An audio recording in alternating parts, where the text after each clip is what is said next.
बड़ी खबर हाईकोर्ट से आ रही है, और खबर यह है कि सक्षमता परीक्षा जो आयोजित हुई थी और जिस आधार पर, जिस नियमावली के आधार पर परीक्षा आयोजित हुई, परीक्षा का परिणाम जारी हुआ, फिर मेरिट के अनुसार जिला आवंटन हुआ, जिला आवंटन के बाद शिक्षकों का काउंसलिंग हो गया, और जब बात पोस्टिंग की हुई तो सारे नियम को सिद्धार्थ बाबू बदल दिए।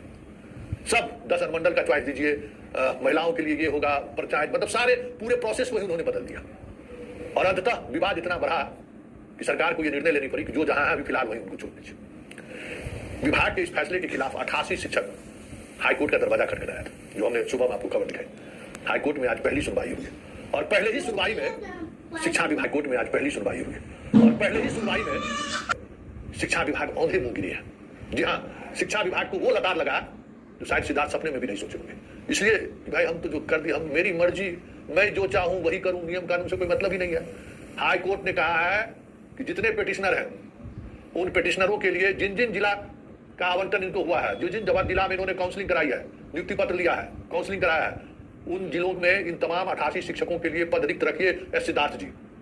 और सरकार से, मतलब शिक्षा विभाग से और बिहार विद्यालय परीक्षा समिति से जवाब मांगा है, और 3 सप्ताह बाद मई में इसकी सुनवाई होगी, और वो उस दिन अंतिम फैसला होगा। वैसे कोर्ट का जो मिजाज था, और कोर्ट जिस तरीके से सिद्धार्थ के फैसले पर प्रतिक्रिया जाहिर की, ठीक वही अंदाज था जिसको लेकर पीके शाही ने गहरी नाराजगी व्यक्त की थी। क्या तरीका है ये? मतलब सुप्रीम कोर्ट तक का जजमेंट है कि आप जब कोई परीक्षा ऑन गोइंग प्रोसेस हो गया तो आप बीच में नियम नहीं बदल सकते। कैसे नियम बदल दिए? चाहे कोई भी प्रोसेस, आप उसको सरकारी शिक्षक बना रहे हैं ना, वो एक अलग तरीके की परीक्षाएं ले रहे हैं, और उस परीक्षा का जो नियमावली बना, जो कैबिनेट से अप्रूव हुआ, और उस नियमावली के तहत वैकेंसी निकली, मतलब परीक्षा हुआ, सारे शिक्षक लोग फॉर्म भरे, एक इंस्टीट्यूट सरकारी संस्थान के द्वारा परीक्षा आयोजित हुई, और वो रिजल्ट दिया, और रिजल्ट के आधार जिसका जो मेरिट लिस्ट में जो स्थान था उस आधार पर उसको जिला आवंटित किया गया। तो मतलब मेरिट को भी महत्व नहीं दीजिएगा, ऐसा भी हुआ है, अंधेर गर्दी है। ठीक वही उसी तरीके का ऑब्जर्वेशन हाईकोर्ट का भी रहा, और हाईकोर्ट ने पहले ही सुनवाई में सिद्धार्थ की हवा निकाल दी है। अब जरा सुनिए, जो एडवोकेट गिरी के पुत्र इस केस को लड़ रहे हैं, उनके जूनियर है, उनसे हमने बात की कि आखिर सुनवाई में हुआ क्या, क्योंकि पहले सुनवाई में ही पिटिशनर को राहत मिल जाना बड़ी बात है। इसका मतलब कोर्ट ने देख लिया है कि किस तरीके की मनमानी विभाग ने की है, क्या राहत मिला, और उस राहत से विभाग को क्या प्रभाव पड़ेगा। इन सब बातों के लिए हमने एडवोकेट से बात की। जरा आप भी सुनिए एडवोकेट मिस्टर झा क्या कह रहे हैं। संतोष बोल रहे हैं, टाइम्स ऑफ स्वराज से। जी हाँ, बोलिए। नमस्ते। नमस्ते। ये अभी क्या आया है सक्षमता वाले में? क्षमता वाले में आया है कि जो कॉम्पिटेंसी टेस्ट किया, मतलब जो पहले हुआ था, और जो बाद में जो रूल चला, तो उसी को हम लोग चैलेंज किए हुए थे कि जो नया रूल चेंज किया है वो जो प्रोसेस इनिशिएट हो गया है उस पर एप्लीकेबल नहीं होगा।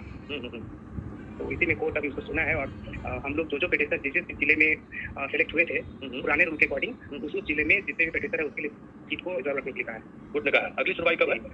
3 हफ्ते बाद डेट देख लेना होगा। 7 मई है, 7 मई, 3 हफ्ते बाद। तो सुन लिए ना, जो बात हम कह रहे थे वही बात हुई ना। अब इससे क्या होगा कि ये तो 88 पिटिशनर है ही, बाकी ऐसे हजारों हजार शिक्षक हैं जिनको अपना जिला मिल गया था। 2022-23 वाला तो सब है, हजारों हजार ऐसे शिक्षक हैं जिनको अपना जिला मिल गया था, जो पिछले 10 वर्षों से 12 वर्षों से दूसरे जगह नौकरी कर रहे थे। वो सारे के सारे लोग अब पिटिशनर बन जाएंगे, और स्वाभाविक तौर पर अब बाकी तबादले के प्रोसेस पर तो अब विभाग को रोक लगाना ही पड़ेगा, क्योंकि हाईकोर्ट का अब जब ऑन गोइंग सुनवाई शुरू हो गई है, और उस सुनवाई में अगर इस तरीके का इंस्ट्रक्शन शिक्षा विभाग को दिया गया है, तो जो ऐसे हजारों शिक्षक हैं उनके लिए भी उनको जगह छोड़ना होगा, क्योंकि वो तो तुरंत अब हाईकोर्ट पहुंचेगा ही पहुंचेगा। क्योंकि आपने सक्षमता को लेकर जो मनमानी किया है, उस मनमानी का तो असर अब जो लोग उसके भुक्तभोगी हुए हैं वो तो हाईकोर्ट जाएंगे ही, हाईकोर्ट के दरवाजा खटखटाएंगे ही। तो ऐसी स्थिति में अब होगा क्या? तबादला का जो तबादले का जो सिलसिला शुरू हुआ था, कह रहे थे उसमें नियोजित शिक्षकों को भी, जो अभी जो तबादला का नियमावली उन्होंने बनाया कि पहले नियमित के बाद नियोजित, मतलब सक्षमता वाले के बाद बीपीएससी, उसको भी आपने तोड़ा। आप खुद नियम बनाए ना, उसको भी आपने तोड़ दिया। पति पत्नी वाले में भी नियम आप, भाई मतलब कोई नियम कानून है कि नहीं सिद्धार्थ जी? मेरी मर्जी, हम आईएएस है तो कुछ भी कर ले, कोई सवाल नहीं कर सकता है। कोई सवाल करे तो उस पर मुकदमा कर दीजिए। अरे ये डेमोक्रेटिक कंट्री है भाई, और डेमोक्रेटिक कंट्री होते हुए हर इंस्टीट्यूशन का अपना महत्व है। जरा उसकी बात भी तो समझ लेते हैं, लेकिन ना हम अपनी बात की जिद पर अड़े रहे। अब देखिए, अब दूसरा मुकदमा जो है अब प्रधान शिक्षक का है, वो भी इसी महीने में सुनवाई हो जाएगी। वहां भी इनको औंधे मुंह गिरना होगा, क्योंकि भाई मनमानी थोड़ी चलेगी, कुछ नियम से चलेगा ना, चीजें नियम से चलती है ना। तो ये दूसरा मुकदमा फेस कर ही रहे हैं। तीसरा मुकदमा जो अंतिम फैसले के तौर पे है वो महिला रिजर्वेशन पर है। उस महिला रिजर्वेशन वाले इशू पे जो बवाल मचने वाला है, हजारों हजार महिला शिक्षकों की नौकरी जाएगी, वो एक अलग सरकार के सामने तनाव है। उसको कैसे हम, उसका क्या समाधान निकालें?